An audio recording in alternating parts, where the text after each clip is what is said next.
திருச்சிற்றம்பலம். தென்னாடுடைய சிவனே போற்றி, எந்நாட்டவர்க்கும் இறைவா போற்றி. திருவாசக விளக்க உரையில் நாம் சிந்தித்துக் கொண்டிருப்பது 6வது பதிகம் நீத்தல் விண்ணப்பம், 40வது பாடல்.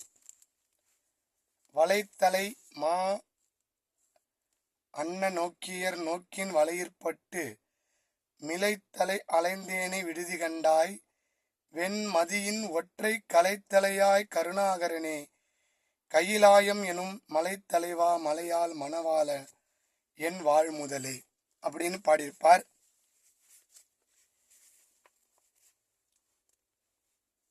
பிறை சந்திரனை அந்த வெண்மதி சூடியவனே, தலையிலே பிறையை சூடிக்கொண்டுள்ள இறைவனே, கருணாகரனே கருணைக்கு தலைவனே, கைலாயம் என்னும் மலைக்கு தலைவனே, அந்த உமாதேவி மலைமகளாகிய அந்த மலையால் மணவாளனே கணவனே, எனக்கு வாழ் முதலே எல்லாமும் ஆகிய இறைவனே, என்னுடைய இந்த புலன் வலையில் சிக்கிய இந்த மான் போன்ற கண்களை உடைய மாதர்களின் கண் மான் விழி போல இருக்கான்.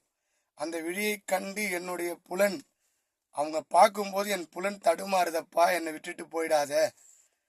வலைதலைமானன்ன நோக்கின் வலையில் பட்டு, எப்படி வலையில் பட்டு மீன்லாம் சிக்கிக்குதோ அது போல மான் விழி கண்ட மாதவர் அந்த கண்ணை பார்த்து என்னுடைய புலன்கள் தடுமாறுதுப்பா, என்னை விட்டுட்டு போயிடாத, எப்படியாச்சும் உன் திருவடியில சேருன்னு பாடுறார். அது புகழ்ந்து பாடுறார் இறைவனை. திருச்சிற்றம்பலம்.